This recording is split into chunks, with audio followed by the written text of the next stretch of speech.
Hello students, guide to success में आपका स्वागत है। ये एक इंस्टीट्यूशनल प्लेटफॉर्म है, ऑनलाइन इंस्टीट्यूशनल प्लेटफॉर्म है, जिसमें हम विभिन्न तरह के क्लास 12 के, क्लास 10 के विभिन्न सब्जेक्ट का अध्ययन करेंगे। चलिए, ये अर्थशास्त्र का पहला लेक्चर है जो क्लास 12 में पढ़ते हैं उनके लिए है, और जितने भी बिहार बोर्ड के बच्चे हैं उनके लिए, खास करके वो भी इन वीडियो को देख सकते हैं जो यूपी बोर्ड के हों, झारखंड बोर्ड के हों, हरियाणा बोर्ड के हों, अथवा अन्य जिनके राज्य को सीबीएसई के पैटर्न से फॉलो किया जाता है, जिन राज्य ने सीबीएसई पैटर्न को फॉलो कर रखा है। चलिए, ये मैं किताब इसमें और कंसेप्ट एक प्रॉपर सिलेबस वाइज PYQ के अकॉर्डिंग, प्रीवियस ईयर क्वेश्चन के अकॉर्डिंग मैं आगे चलूंगा। चलिए, अर्थशास्त्र का लेक्चर शुरू करते हैं। क्या है अर्थशास्त्र? अर्थशास्त्र क्या है, क्यों है अर्थशास्त्र? आप आज अर्थशास्त्र जो पढ़ रहे हैं,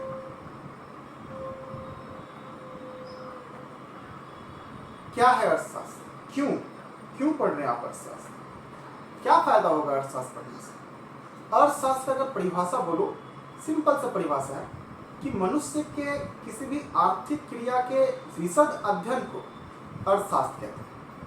मनुष्य के किसी भी आर्थिक क्रिया के विशद अध्ययन को अर्थशास्त्र कहते हैं। मान लीजिए आपके पास पॉकेट में आपके 100 रुपये है, और उस 100 रुपये को कहाँ खर्च करेंगे, कैसे खर्च करेंगे? मम्मी ने मार्केट भेजा है सामान लाने को, उसका आपके पास 100 रुपये है, किंतु उस 100 रुपये में कैसे विभाजित करके आप किन किन सामानों का खरीदारी करोगे? अथवा आप अगर किसी प्रकार का फैक्ट्री लगाना चाहते हो तो आप उत्पादन कैसे करोगे? आपके पास खेती कृषि है तो उस खेती कृषि में क्या उपजाओगे, क्या समाज को जरूरत है, क्या आपको जरूरत है? यह है अर्थशास्त्र, सिंपल। चलिए आगे देखते हैं, क्यों है अर्थशास्त्र? आप इस अर्थशास्त्र का क्यों अध्ययन कर रहे हैं, क्या कारण है जिसके कारण से आप पढ़ रहे हो अर्थशास्त्र? देखो, अभी के समय में मैक्सिमम लोग भारत में गरीबी रेखा में रहते हैं, तो उस गरीबी रेखा को हटाने के लिए आपको अर्थशास्त्र का जानना बहुत जरूरी है। क्या जानना जरूरी है कि आप कहाँ खर्च करोगे, कैसे खर्च करोगे, कितना खर्च करोगे, क्या इंटरेस्ट है, खास करके आप क्या कर दे रहे हो, आपका कर कहाँ जा रहा है, जो टैक्सेस भर रहे हो कहाँ जा रहा है, सरकार उन टैक्सेस का, आपके जो पैसों का कहाँ खर्च कर रही है, कितना वो अनुदान में खर्च कर रही है, कितना वो पूंजी में लगा रही है। ये है अर्थशास्त्र। आपको अगर अर्थशास्त्र का अध्ययन नहीं है तो आप इन चीजों पे नहीं पकड़ पाओगे, नहीं समझ पाओगे। चलिए, एक है अर्थशास्त्र और एक है अर्थव्यवस्था, यानी इकोनॉमी। अर्थशास्त्र क्या है? इकोनॉमिक्स। इन दोनों में क्या फर्क है? बस फर्क क्या है, आप बोलोगे सर लास्ट में इसका ICS लगा हुआ है, इसके लास्ट में Y लगा हुआ है, फर्क यही है, राइट हो? तो फर्क यही है, परंतु इनके मीनिंग्स अलग है। मीनिंग्स क्या है? इकोनॉमिक्स कहता है कि किसी भी आर्थिक क्रिया के, किसी मनुष्य के आर्थिक क्रिया के अध्ययन को, जो आप अध्ययन करोगे उसको इकोनॉमिक्स कहते हैं। लेकिन इकोनॉमी कहता है कि इकोनॉमी से यह अभिप्राय है या आप ये समझ में आता है कि किसी का अर्थव्यवस्था कैसा है, कोई व्यक्ति है उसका अर्थव्यवस्था कैसा है, ये इकोनॉमी कहता है। जैसे अगर आपके पॉकेट में या आपका जो आपको अफोर्ड करने की क्षमता कम है किसी भी चीज़ का, आप क्या बोलोगे? अरे नहीं, मेरी आर्थिक स्थिति उतनी मजबूत नहीं है।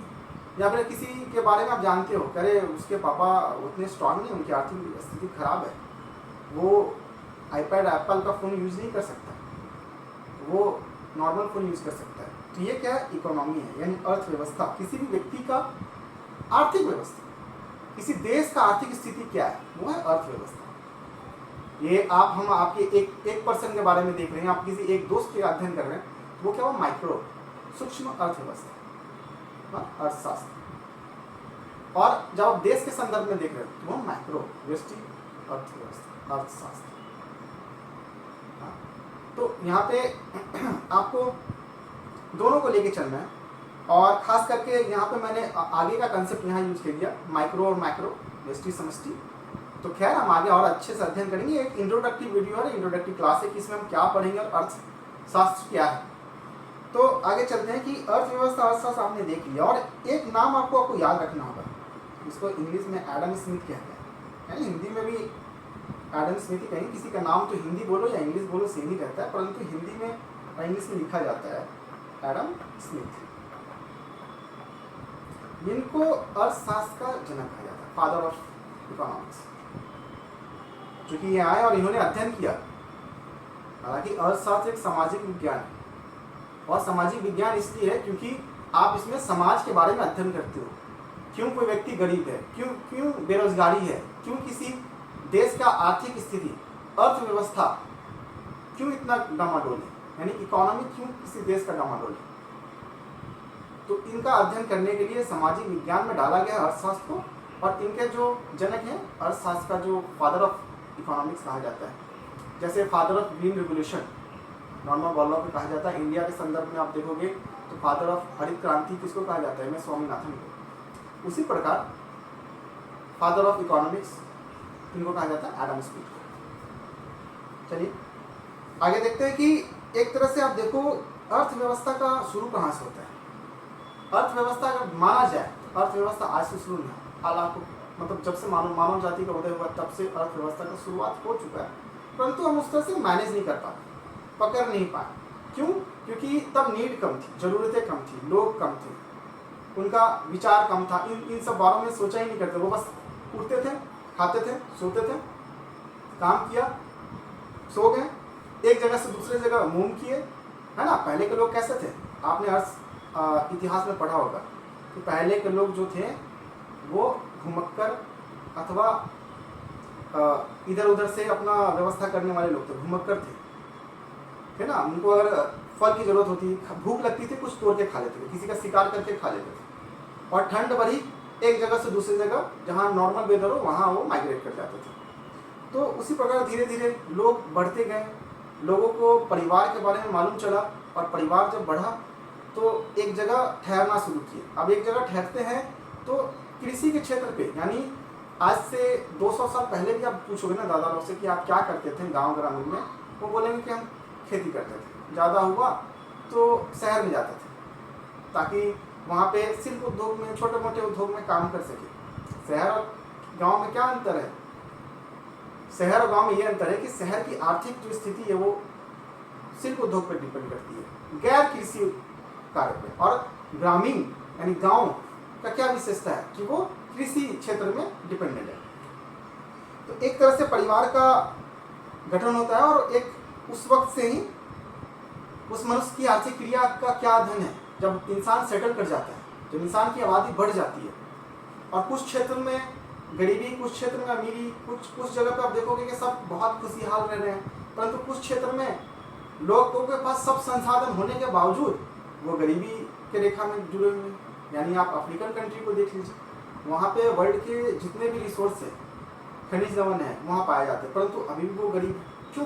क्योंकि इकोनॉमिक्स उनकी खराब है, अर्थव्यवस्था इतना खराब इसलिए क्योंकि वहाँ पे अर्थशास्त्र का जो अध्ययन किया गया है, वो आर्थिक क्रिया का अध्ययन किया गया, वो ठीक नहीं है। तो देखिए जैसे लोग एक जगह बसना शुरू हुए, इस तरह से गांव बसना शुरू हुआ, गांव बसते गए, लोग कृषि में अपना विस्तार करते गए। अब क्या होता था, लोग, अब देखिए जैसे आप एक गांव में रह रहे हैं, आपको क्या किसी चीज़ की ज़रूरत पड़ती है तो आप जाके लेके मांग आते हो कि हाँ भाई मेरे घर में अनाज है, चावल है, गेहूँ है, आपके घर में क्या है, मेरे घर में मेहमान आ गया है, हमको मुर्गा का ज़रूरत है।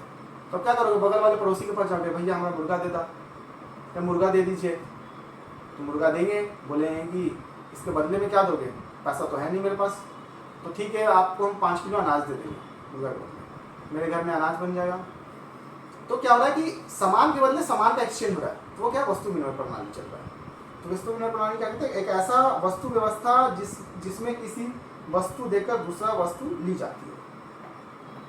ठीक है, अब क्या हो रहा है कि अब जब समाज छोटा था, जब समाज जटिल नहीं था, तब ये व्यवस्था चल रही थी। जैसे जैसे समाज का बढ़ना शुरू हुआ, वैसे वैसे क्या हुआ कि सबके पास सब सामान है, परंतु एक सामान की जरूरत पड़ रही है। जैसे आप स्कूल ही जाते हो, स्कूल में आप सबके पास पेन पेंसिल रहता है, लेकिन कभी एक रेड कलर का इरेजर ले आएगा स्मेल करने वाला कोई, आपको अगर पसंद आ गया, आप बोलोगे ना कि अब रबड़ मुझे दे दो, तो उसके बदले में क्या दोगे, तो भाई पेन ले लो, नहीं पेन है मेरे पास, पेंसिल ले लो, नहीं पेंसिल है मेरे पास।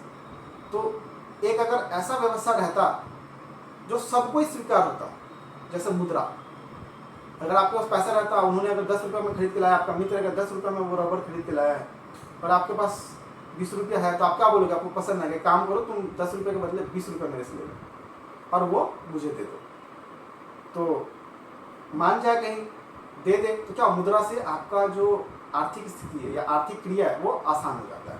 चलिए आगे देखते हैं कि जब लोग स्थिर होते हैं और कृषि व्यवस्था पर कार्य करते हैं तो कृषि किससे उगता है? जमीन से। आप मुर्गी फार्म लगाओ, पोल्ट्री फार्म लगाओ या मुर्गी पोल्ट्री या पशुपालन करो, क्या है वो आप नेचुरल रिसोर्स माने जो भी प्रकृति का जो सामान है उसका हम इस्तेमाल करके एक नया चीज़ को उपजा रहे हैं, या प्रकृति का इस्तेमाल करके जो सामान हम पाते हैं ना वो प्राथमिक क्षेत्र में आता है। तो जो कृषि का शुरुआत हुआ, तो आप देखो प्राथमिक क्षेत्र का शुरुआत कब हुआ? प्राथमिक क्षेत्र का शुरुआत जब से मानव जाति ने का शुरुआत होता है वो प्राथमिक क्षेत्र शुरुआत हो चुका है, क्योंकि मानव जाति क्या कर रहा है? पहले फल फूल तोड़ रहा है, अब कुत्ता बकरी पोसना शुरू किया, वो क्या है? वो प्राथमिक क्षेत्र है। ठीक है, अब प्राथमिक क्षेत्र आया, फिर धीरे धीरे लोग छोटा छोटा शिल्प उद्योग शुरू किया, कॉटन कपास आया, सूती वस्त्र बनाना शुरू किया, गेहूँ आया, मिल में पीसना शुरू किया, पीस के उसको आटा बना के बेचना शुरू किया। अब वो क्या हो रहा है? वो द्वितीय क्षेत्र में चला गया। अब जब बेचेगा, मिल में पिसा के वो आटा निकल गया गेहूँ, तो क्या हो गया? वो पहले गेहूँ क्या हुआ? गेहूँ खेत में होगा, खेत में गेहूँ हो चुका है, खेत में होने के बाद फिर वो आटा मिल में गया। ठीक है, गेहूं गया आटा मिल में, अब आटा मिल से आटा निकल के आटा जब यहाँ रहता है तो ये द्वितीय क्षेत्र हो गया। ठीक है, ये प्राथमिक क्षेत्र। अब ये दुकान के पास जाएगा, यानी शॉप, दुकान के पास जब ये गया तो क्या होगा? ये दुकानदार जब बेचेगा तो क्या होगा? तृतीय क्षेत्र आ जाएगा। तो ये डिफरेंसेस प्राथमिक द्वितीय तृतीय क्षेत्र में। ठीक है, आपको स्पष्ट हो गया होगा। जैसे मैं अगर बता दूं, कृषि और सहायक क्षेत्र, ये क्या है? वो आर्थिक क्षेत्र जिसमें प्राकृतिक संसाधनों का इस्तेमाल करके वस्तुओं का उत्पादन किया जाता है, कृषि, पशुपालन, मछली पकड़ना इत्यादि, या खाद्यान्न। सॉरी। विकसित देश, तकनीकी रूप से कृषि में विकास। अब विकसित देश का क्या? किसी भी देश में अगर तकनीकी रूप से अगर इस्तेमाल करना शुरू हो तो वो विकसित देश में कहलाएगा। और या फिर विकसित देश प्राथमिक क्षेत्रों को कैसे देखता है? तकनीक का इस्तेमाल करना जरूरी है। आप कृषि में तकनीक व्यवस्था बढ़ाओ। तकनीक कहने का ये सेंस है यहाँ पे, जैसे आप मशीन यूज करो। आज हम ट्रैक्टर यूज करते हैं खेत में, आज हम हाई वैरायटी सीड्स यूज करते हैं, अच्छे बीज को इस्तेमाल करते हैं। हम लोगों के बदले मशीन का इस्तेमाल करते हैं, स्प्रे कर रहे हैं मशीन से। वो क्या है? तकनीक का बढ़ा रहे हैं। इससे क्या होगा? इससे हमारा प्राथमिक क्षेत्र और बढ़ेगा, इससे हमारा उपजाऊ होगा, जो खेत में जो उपजना होगा वो और स्ट्रॉन्ग और बढ़ेगा। आगे देखते हैं मुद्रा। तो आपने देख लिया मानव निर्मित साधन है। द्वितीय क्षेत्र है, ये वह क्षेत्र है जो कच्चे माल को बिक्री या उपभोग के लिए उपयोगी माल में बदलता है। ठीक है, प्राकृतिक संसाधनों का कृषि संसाधन व मानव निर्मित वस्तु। आप प्राकृतिक संसाधन को मानव निर्मित वस्तु में बदल रहे हैं। जैसे आपने देखा गेहूं का एग्जाम्पल, सिंपल एग्जाम्पल है, आप इसको डेली लाइफ में देख रहे होगे। ठीक है, आप जब गेहूं खरीद लो या खेत से उपज रहा है, आप देखो, समझो कि ये प्राथमिक क्षेत्र है। आपने जैसे मिल में पिसवाने के लिए दे दिया गेहूं को, वो क्या हो गया? द्वितीय क्षेत्र हो गया। और जैसे आपने दुकान में बेचते हुए देख लिया, आटा खरीदने गए, तो आप ये समझो कि दुकानदार जो कार्य कर रहा है वो सर्विस दे रहे हैं, तृतीय क्षेत्र में दुकानदार आएगा। सिंपल। अब देखो एक कंसेप्ट आता है, जैसे ये सब आगे बढ़ने के बाद आपने प्राथमिक द्वितीय क्षेत्र देख लिया, और 18वीं-19वीं शताब्दी के बाद खास करके क्या हुआ कि समाज को बांटना या अर्थशास्त्रियों का उदय हुआ। अर्थशास्त्री किसको कहते हैं? अर्थशास्त्री उनको कहते हैं जो अर्थशास्त्र का अध्ययन करता हो। जैसे हमने अर्थशास्त्र के बारे में पढ़ा कि आर्थिक क्रिया का अध्ययन, तो ये आर्थिक क्रिया का कोई तो अध्ययन करेगा। जो आर्थिक क्रिया का जो अध्ययन करेगा वो कहलाएगा अर्थशास्त्री। ठीक है, अर्थशास्त्री हैं, उन्हें अध्ययन किया कि कैसे समाज का विकास हो, क्योंकि ये सामाजिक विज्ञान है अर्थशास्त्र, तो कैसे समाज का विज्ञान हो, तो समाज का विज्ञान करने के लिए उन्होंने तीन समाज में अर्थव्यवस्था में तीन समाज को देखा कि किस तरह का अर्थव्यवस्था होना चाहिए किसी राज्य में, देश में, या कैसा अर्थव्यवस्था है वहाँ पे। तो एक है मिश्रित अर्थव्यवस्था जिसमें पूंजीवाद समाजवाद दोनों आ जाता है। एक समाजवाद है, एक पूंजीवाद है। देखो आप नाम से ही समझो, समाजवाद, पूंजीवाद। पूंजी मतलब पैसा। आप बोलते हो ना कितना पूंजी लग रहा है इस काम में। स्कूल अगर बन रहा है तो बोलो ना कितना पूंजी में स्कूल बना होगा। आपका साइकिल है, एक तरह से पूंजी है, कभी भी बेच सकते हो। तो पूंजी का मतलब होता है पैसा। सिंपल सा आपको देख के लग रहा है कि पूंजी की बात कर रहा है। पूंजी मतलब पैसा। पैसा कोई भी व्यक्ति खर्च करेगा, कोई व्यक्ति खर्च करे तो क्या होगा, वो होगा कि हमारे लाभ होना चाहिए। तो पूंजीवाद क्या है, कोई व्यक्ति जब हम इस्तेमाल किया नहीं, निजी। पूंजीवाद मतलब निजी क्षेत्र, जिस अर्थव्यवस्था में निजी व्यक्ति का ज्यादा स्थान हो वो पूंजीवाद है। और इसका 2-3 पॉइंट में आप देखिए, ये तो एक इंट्रोडक्टरी क्लास है, मैं बस इंट्रोडक्शन दे रहा हूँ। एक पॉइंट्स में ले लीजिए कि निजी क्षेत्र का विकास होना, लाभ के लिए किसी भी तरह का आर्थिक क्रिया करना, और क्या, और इसमें सरकार का नियंत्रण एकदम नहीं रहता है पूंजीवाद अर्थव्यवस्था में। ठीक है। वैसे समाजवाद देखो, अब समाज वर्ड से ही समझो कि समाज का बात हो रहा है। समाजवाद, समाज के बारे में कौन सोचता है सबसे ज्यादा, जो सामाजिक व्यक्ति हो। और सामाजिक व्यक्ति कहाँ जाता है, वो राजनीति में जाता है।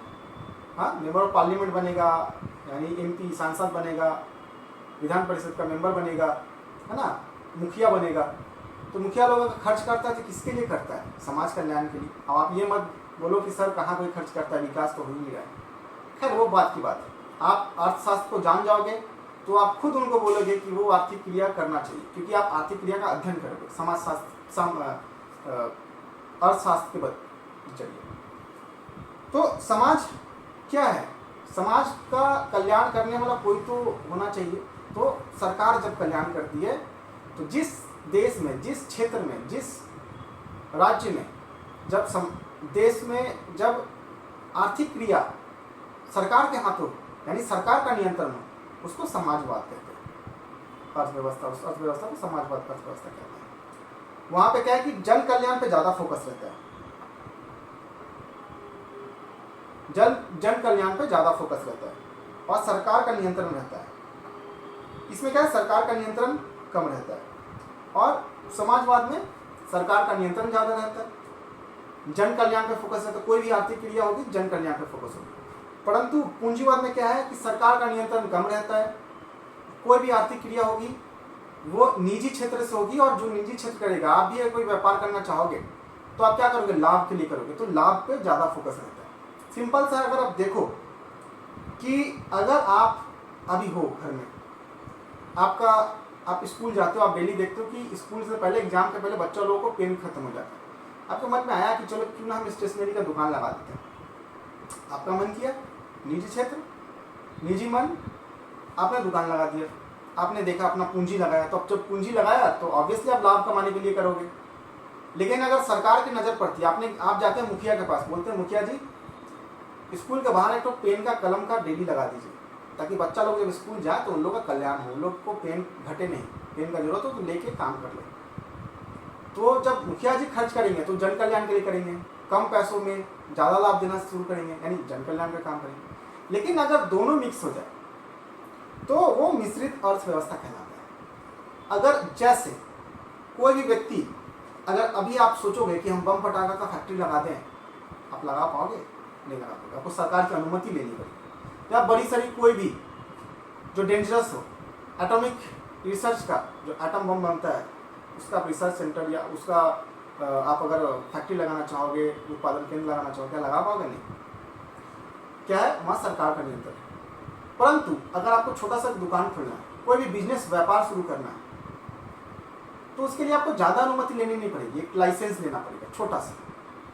इसका मतलब क्या कि यहाँ सरकार का नियंत्रण है, लेकिन कुछ क्षेत्र में, और यहाँ सरकार का नियंत्रण होने के बावजूद भी आप अपना भी नियंत्रण कर सकते हैं, आप अपना भी एक बिजनेस शुरू कर सकते हैं, उस पर सरकार का कोई नियंत्रण नहीं है। इसका मतलब क्या है कि यहाँ दोनों तरह का अर्थव्यवस्था है, इसी को मिश्रित अर्थव्यवस्था कहते हैं। जैसे भारत जैसे देश में हम यहाँ मिश्रित अर्थव्यवस्था को फॉलो करते हैं। और पूंजीवाद का एग्जाम्पल हो जाएगा यूएसए यानी अमेरिका, कनाडा। समाजवाद का एग्जाम्पल हो जाएगा, समाजवाद अर्थव्यवस्था कौन फॉलो करता है? रसिया, रूस। ठीक है, अब देखिए इस तरह से एक बेसिक अर्थव्यवस्था का डेवलपमेंट हुआ, अर्थशास्त्र आगे बढ़ा, अर्थशास्त्री इसमें बहुत योगदान दिए और इस तरह से अर्थव्यवस्था की शुरुआत होता है। चलिए एक बेसिक एग्जांपल दे कि आपको पढ़ना कैसे, कि अब ये चीज़ तो आपने नॉलेज के बारे में पढ़ा, अब थोड़ा आप ये देख लो कि आपको टॉपिक सिलेबस में क्या क्या कवर करना है। क्योंकि मेरा कहने का मतलब है कि आपका समय व्यर्थ होगा, मैं आऊँ और इंट्रोडक्शन दे दूँ और चले जाऊँ, आपका अगर कुछ यूटिलाइजेशन नहीं हुआ तो फिर कोई फायदा नहीं। इसलिए हमने पहले टॉपिक से शुरू किया। अभी मैं इंट्रोडक्शन दे देता हूँ क्लास का, इसमें क्या क्या कंटेंट रहेंगी, क्या आपको लगेगा।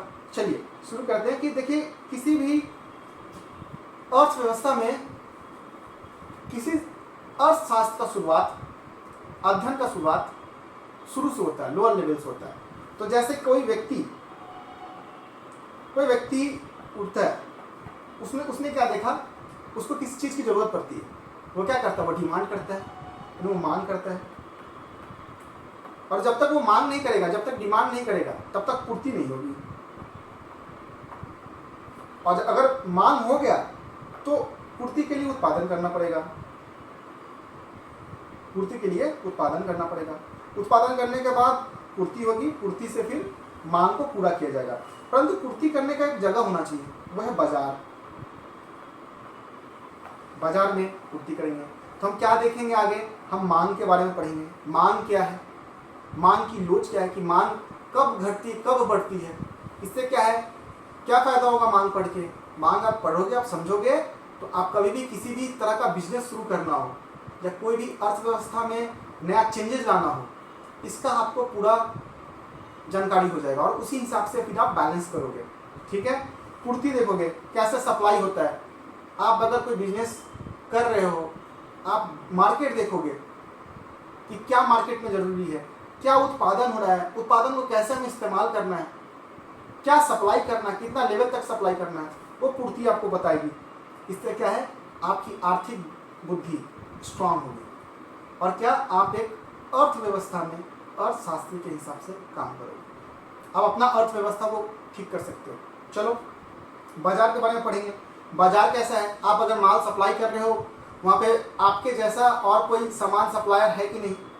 आप अगर मान लो पेंसिल, रबर, जूता अथवा आईफोन का फैक्ट्री लगा रहे हो, तो आईफोन का फैक्ट्री लगा रहे हो तो कोई देश आपको दे रहा है या आप खुद से एक फ़ोन का फैक्ट्री लगा रहे हो।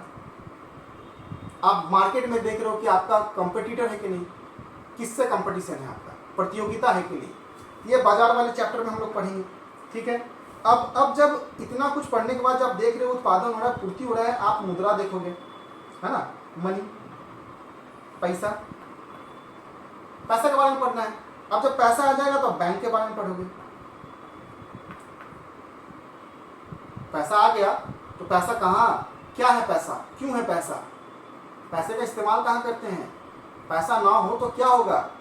सबसे पहले पैसा कहाँ शुरू हुआ, हाँ, बैंक आएगा। बैंक क्या है, कौन सा बैंक ज़्यादा कारगर है, व्यावसायिक बैंक अच्छा है ना कोऑपरेटिव बैंक अच्छा है। बैंक का नियंत्रण कौन करता है, केंद्रीय बैंक करता है क्या, केंद्रीय बैंक क्या है, ये हम बैंक वाले चैप्टर में देखेंगे। आगे देखेंगे कि कैसे, अब इतना भारत के अंदर देख लिया हमने अभी एक व्यक्ति के बारे में मांग को देखा, परंतु फिर बाद में हम देखेंगे पूरे देश के मामले में कि देश को क्या डिमांड है, पूरे देश के लोगों को क्या मांग है, पूरे देश में क्या पूर्ति होनी चाहिए, पूरे देश में क्या उत्पादन होता है या अन्य देशों में क्या उत्पादन होता है। ठीक है, अब जब देश के बारे में देखेंगे, देश के डिमांड और पूर्ति के बारे में देखेंगे, तो वहाँ से क्या आएगा, बाहरी क्षेत्र आ जाएगा, एक्सटर्नल सेक्टर आ जाएगा। उस बाहरी क्षेत्र में क्या है, बाहरी क्षेत्र में क्या है, वहाँ पे सप्लाई कैसे हो रहा है, इंपोर्ट, आयात निर्यात कैसे हो रहा है, आयात निर्यात कैसे हो रहा है, क्या हम हमारे देश से ज़्यादा आयात हो रहा है या हमारे देश में ज़्यादा आयात या ज़्यादा निर्यात हो रहा है, ये हम देखेंगे। और इसका बैलेंस देखेंगे, हमारे क्या नुकसान हो रहे हैं, हम क्या खरीद पा रहे हैं। अब इससे जब आयात निर्यात देखेंगे तो हम ये भी देखेंगे कि हमारा जो फॉरेन रिजर्व है, जो बाहरी मुद्रा है, विदेशी मुद्रा है, वो कितना है, अब विदेशी मुद्रा का क्या इस्तेमाल है। देखिए ये सब सवालें हैं, आप अध्ययन तो कर लोगे, परंतु ये सवाल का जब तक के जवाब ना मिले, आप जब तक इस सवाल के संदर्भ में जब तक कि आप किसी चैप्टर को नहीं पढ़ते हैं, तब तक आपका कंसेप्ट क्लियर नहीं होगा। अर्थशास्त्र क्या है, कंसेप्चुअल क्लासेस। आप किताब में पढ़ लोगे, आपको जो मिलेगा, परंतु कंसेप्ट से समझना ये ज़्यादा जरूरी है। चलिए बैंक देखेंगे, फिर डिमांड सप्लाई, मांग पूर्ति देखें। अब क्या है कि एक तरह का चेन बन गया, ऊपर में आप देख रहे हो ये चेन, पूर्ति, मांग, सप्लाई, उत्पादन। फिर हम देखेंगे उत्पादन के साधन, और जब उत्पादन के साधन देखेंगे तो आय की चक्रीय प्रवाह, कैसे एक व्यक्ति मार्केट में जाके सामान खरीदता है और मार्केट कहाँ से लाता है, प्रोडक्शन, उत्पादन जो होता है उत्पादन केंद्र से, वहाँ से सामान मार्केट में बाजार में जाता है और बाजार से ये व्यक्ति खरीद के अपने घर लाता है और उत्पादन केंद्र में काम करता है, उसकी आय भी इसको मिलती है। एक तरह से चक्रीय आय की चक्रीय प्रवाह है। अगर आपको नहीं समझ में आए कोई बात नहीं, नेक्स्ट वीडियो आएगी आपकी समझ लो, एक सीरीज चलेगी आपके एग्जाम के पहले, निरंतर एग्जाम सामने है, इसलिए मैं ये सीरीज लाया हूँ आपके लिए, और सिंपल भाषा में, एक कॉमन लैंग्वेज में, ताकि आपके मस्तिष्क में किसी भी कंसेप्ट का आराम से समझ में आपको आ जाए और इस चीज़ को आप समझ लो और अपने एग्जाम में अपने दम पे एग्जाम में अच्छे नंबर लाने की कोशिश करो। हालांकि हमारे स्टूडेंट बहुत सारे बच्चों ने डी मार्क्स लाए हैं इकोनॉमिक्स में, अर्थशास्त्र में, बस 10-12 लेक्चर में है। तो खैर ये आपके ऊपर है, आप कैसे इस वीडियो को, कैसे आप इस चैप्टर का अध्ययन कर रहे हो, कैसे इस अर्थशास्त्र सब्जेक्ट का अध्ययन कर रहे हो, इस वीडियो का इस्तेमाल कर रहे हो। और फिर अगर तब भी आपको इशू आए, प्रॉब्लम आए, तो आप क्रैश कोर्स में ज्वाइन कर सकते हो, जो क्रैश कोर्स 15 नवंबर के बाद शुरू होगा। खैर इससे पहले मैं वीडियो डाल दूंगा, आपको आसानी होगी समझने में। आपको लगता है कि आपको टेस्ट देना है, आगे का चैप्टर और अध्ययन अच्छे से करना है, तो आप क्रैश कोर्स में ज्वाइन कर सकते हैं। क्रैश कोर्स की फीस ज़्यादा नहीं रहेगी, 150 रुपये रहेगा अर्थशास्त्र का। और शुरुआत के 50 बच्चे को हम 100 रुपीज़ फीस लेंगे। शुरुआत के 50 बच्चे को 100 रुपीज़ फीस रहेगी।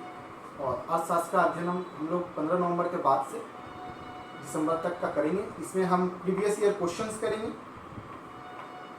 और प्रीवियस ईयर क्वेश्चंस करने के साथ साथ हम टेस्ट भी देंगे। टेस्ट रहेगा 4 MCQ हर 2 दिन 3 दिन पे आपके व्हाट्सएप के ग्रुप पे अथवा टेलीग्राम के ग्रुप पे, जो चैनल में आप सब्सक्राइब करोगे या फिर आप जुड़ोगे क्रैश कोर्स में, तो आपको हर 2 दिन 3 दिन पे आपको हर चैप्टर का चैप्टर वाइज टेस्ट आपका लिया जाएगा MCQ, और डिस्क्रिप्टिव टेस्ट होगा 4 वो, और आपका क्वेश्चन पेपर का एनालिसिस भी साथ में किया जाएगा। चलिए, हालांकि ये आपके ऊपर है, आपको कब ज्वाइन करना है नहीं करना। आप पहले वीडियो देखें, निरंतर वीडियो चलेगी, और वीडियो देखने के मतलब तब आपको समझ में आ जाता है तो बहुत अच्छी बात है। फिर नहीं आती है तो आप क्रैश कोर्स में इन्वॉल्व कर सकते हैं, ताकि तब आप व्हाट्सएप पे भी जुड़े रहोगे। हर हफ्ता डाउट सेशन होगा, वो क्लास करोगे, आपको किसी प्रकार की असुविधा नहीं है। हम पूरा चेष्टा करेंगे, पूरा कोशिश करेंगे, जितने भी हमारे ग्रामीण क्षेत्र में जो बच्चे बच्चियां हैं, खास करके बच्चियां जिनको घर से बाहर जाने की अनुमति नहीं मिलती है, ये कोर्सेस उनके लिए है। कम फीस में ज़्यादा आपका सॉल्यूशन निकले। चलिए क्लास को एंड करते हैं और हम जल्द मिलते हैं।